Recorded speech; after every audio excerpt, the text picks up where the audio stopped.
Hey guys, it's been a long Tuesday. I've been in phone calls, Zoom conversations, Skype conversations, conference calls, meetings, all day, just listening to pastors, ministers, business leaders, and how they're confronting the coronavirus and in their churches and organizations and businesses, and my head is like exploding. And what really caught my attention was in a lot of these groups that I was in today was sort of the amount of pessimism, might be a good word, from groups, participants, other leaders that were in together.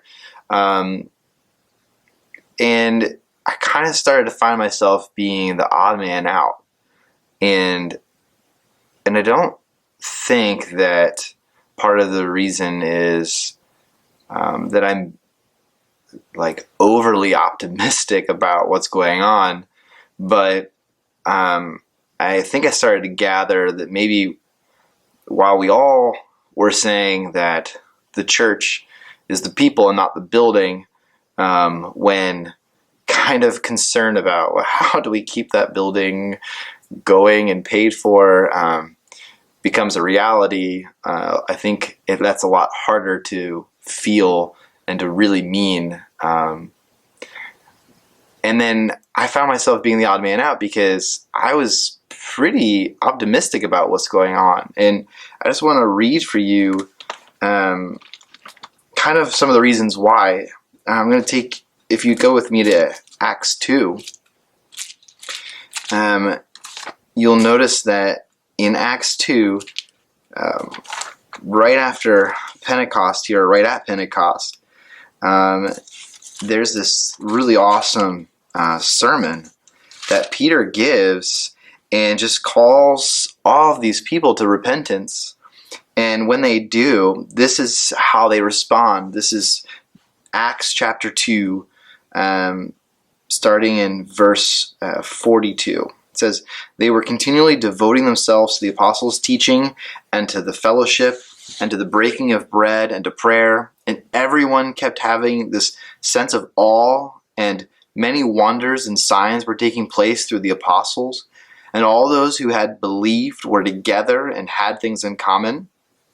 And they began selling their property and possessions, were sharing with them all, as anyone might have need. And day by day, continuing with one mind in the temple, they broke bread and went house to house. And they were taking their meals together with gladness and sincerity of heart, praising God and having favor for all the people. And the Lord was adding to their number day by day those who were being saved."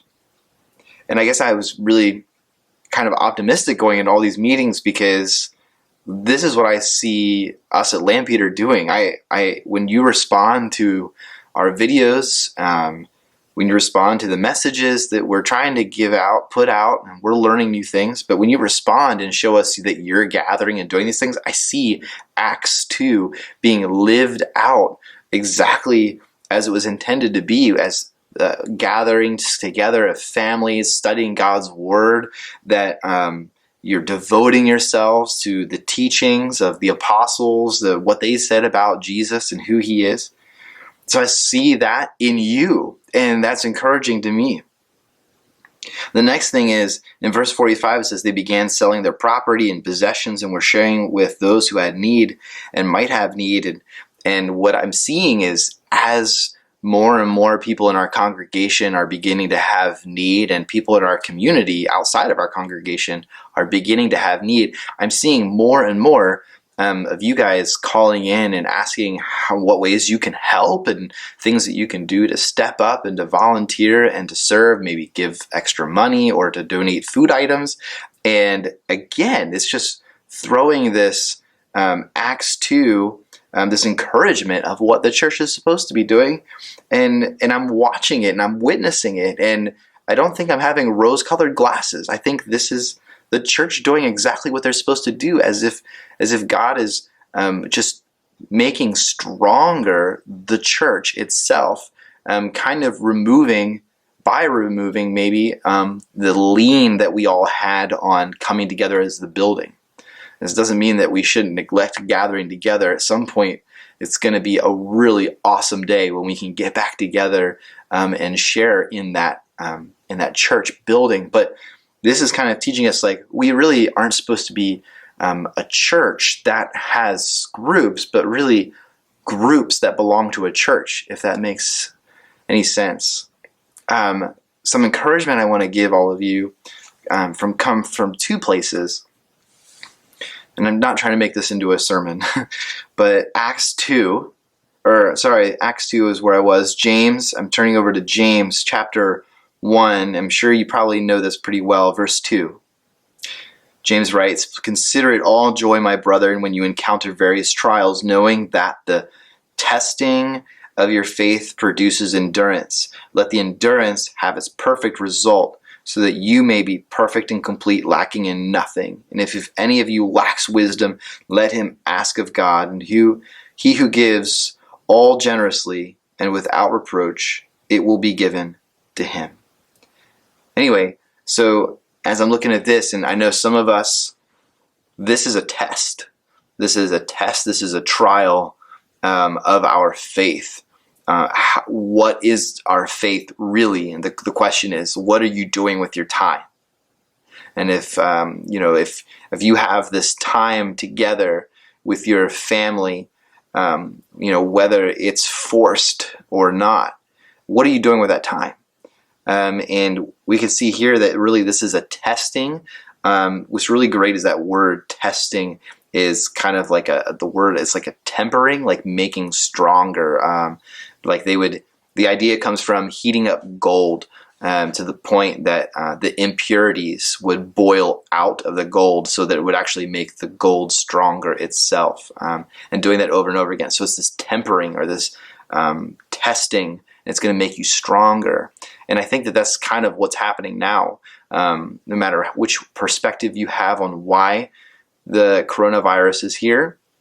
But I think it's making us stronger, those of the faith that needed some time to really focus on what's important. I feel like this is making a lot of us stronger. And so James writes that you should consider this to be all joy. And then the last thing I wanted to look at with you is Psalm 46. So in Psalm 46, you probably know this quite famously for the line, "Be still and know." But I just want you to hear some of the other parts that came before that, because it's all important. It says, "God is our refuge and strength, a very present and help in trouble. Therefore we will not fear.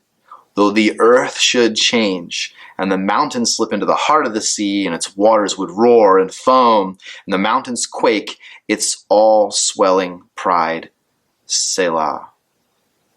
And he says, "There is a river whose streams make glad the city of God, the holy dwelling places of the Most High. God is in the midst of her. She will not be moved.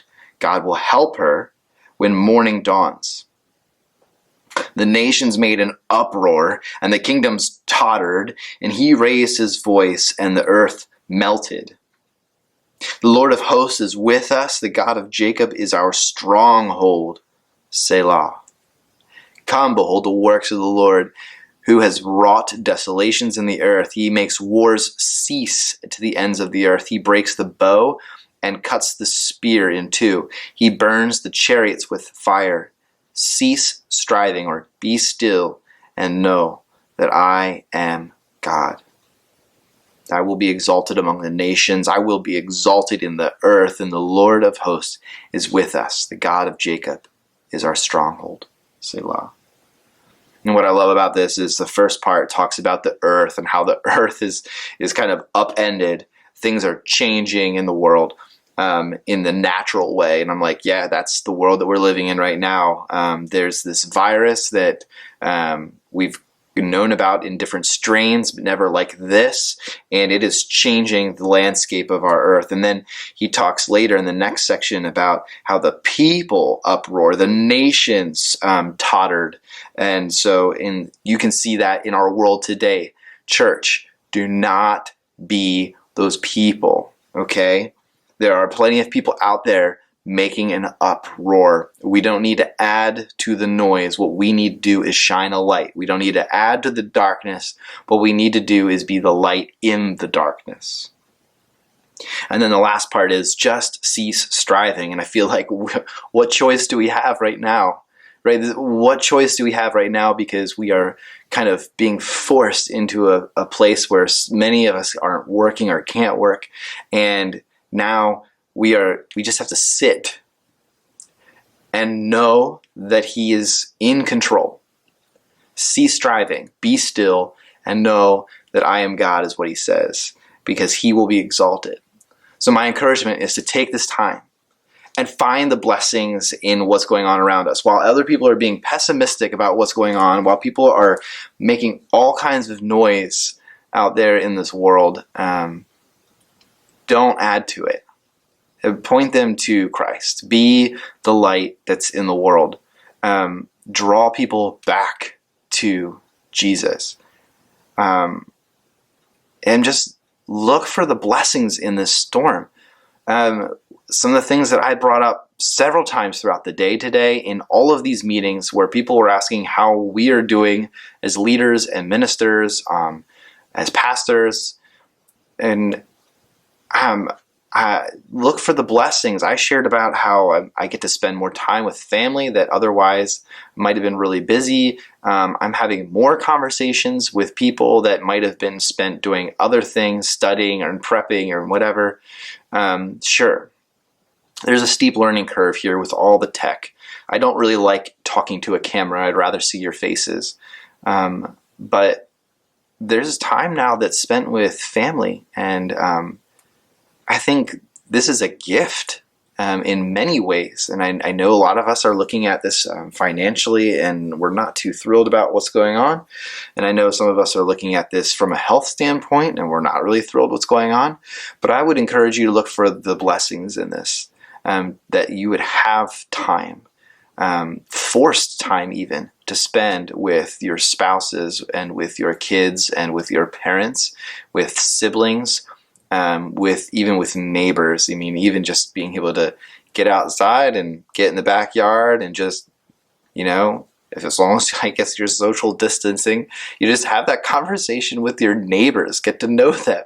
I feel like this really, if you look at it like that, it can be a blessing. So that's my encouragement to you, is just use this time to not get wrapped up in all this noise out there, but to use this time as a blessing.